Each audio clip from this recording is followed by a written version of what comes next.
Welcome to Raj news ప్రశ్న వేదిక కార్యక్రమానికి స్వాగతం. నేను మీ కార్తిక్. ఈరోజు మన గెస్ట్ ఎంతో మంది విద్యార్థులను ఐఏఎస్ ఐపీఎస్లుగా తీర్చిదిద్దిన విద్యావేత్త, ప్రస్తుతం తెలంగాణ రాష్ట్ర వికలాంగుల కార్పొరేషన్ చైర్మన్ ముత్తినేని వీరయ్య గారు ఉన్నారు. వెల్కమ్ చేద్దాం. నమస్కారం అండి. Welcome to Raj news. Thank you. ఎలా ఉన్నారు? బాగున్నాను.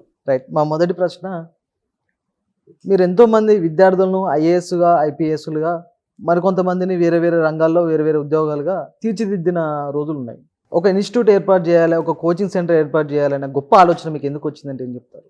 అది గొప్ప ఆలోచన నేను అనుకోలేదు అప్పుడు జనరల్గా. సరే, ఇది ఇప్పుడు గొప్పగా మారింది. అది అంటే నేను చిన్నప్పుడు చదవడానికి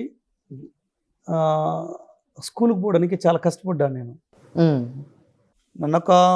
నేను పుట్టినప్పుడు నన్ను అందరితో పాటు పంపలేదు, ఎందుకంటే నాకు ఇప్పుడు నడవడానికి చాలా ప్రాబ్లం ఉండేది. ఓకే. మా ప్రైవేట్ స్కూల్లో ఒక సార్ ఉండేది. ఆ సారే మా ఇంటికి వచ్చి అప్పుడప్పుడు చెప్పిపోయేది. ఆ తర్వాత కొంచెం గిరికలతో నడిచే ప్రయత్నం చేశాను. అట్లా మన ప్రాథమిక అభ్యాసానికి కానీ హై స్కూల్కి కానీ ఒక 5 కిలోమీటర్లు నడిచిపోయి వచ్చాను నేను. ఆ చదువు విలువ బాగా తెలుసు నాకు. తర్వాత కాలేజీ రోజుల్లో కూడా సైకిల్ మీదనే పోయేది. ఇప్పుడు సామాన్య జనాలు చదువు కోసం చాలా ఖర్చు పెడతా ఉన్నారు. పేద ప్రజలు చదవడం అనేది, ఉన్నతమైన చదువుని వాళ్ళకి అవసరమైన చదువు దక్కడం కొంచెం కష్టంగానే మారింది ఆ రోజుల్లో. ఓకే. ఇప్పుడు నేను చాలా కష్టపడి చదువుకున్నాను, మంచి నాలెడ్జ్ నేర్చుకున్నాను. ఇప్పుడు ఒక పేదోడి కళ నెరవేర్చాలి అంటే చదువు మాత్రమే సాధ్యమవుతుంది. విద్య నేర్చుకుంటే ఒక పేదోడు ఒక ఉన్నతమైన స్థానంలో నిలబడగలుగుతాడు, ప్రపంచాన్ని శాసించగలుగుతాడు.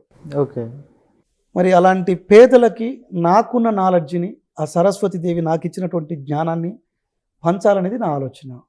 ఎంతోమంది పేదవాళ్ళు చదువు ద్వారా బాగుపడాలి, ఉన్నత రంగాల్లో ఉండాలి, తద్వారా వాళ్ళ కుటుంబాలు బాగుపడాలి, తద్వారా వాళ్ళని చూసి ఇంకొంతమంది ఇన్స్పైర్ కావాలి, ఇంకొంతమంది చదువుకోవాలి.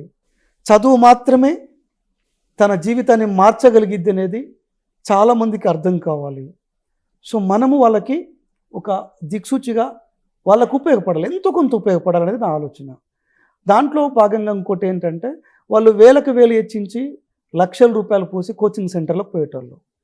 వాళ్ళకి అక్కడ కోచింగ్ సెంటర్కి పోయిన తర్వాత ఒక లెక్క నేర్చుకున్నప్పుడు 2 నిమిషాల నుంచి 3 నిమిషాలు ఆన్సర్ చేస్తారు వాళ్ళు. 10 స్టెప్పులు 15 స్టెప్పులు వేస్తారు ఆన్సర్. మరి అక్కడ కాంపిటేటివ్ అట్లా కాదు కదా. కాంపిటేటివ్లో ఇప్పుడు తక్కువ టైంలో ఎక్కువ ప్రశ్నలకు ఆన్సర్ చేయాలి కదా. మరి అప్పుడు చాలామంది చాలా ప్రాబ్లమ్స్ వదిలిపెట్టి వస్తుంటారు బయటకి.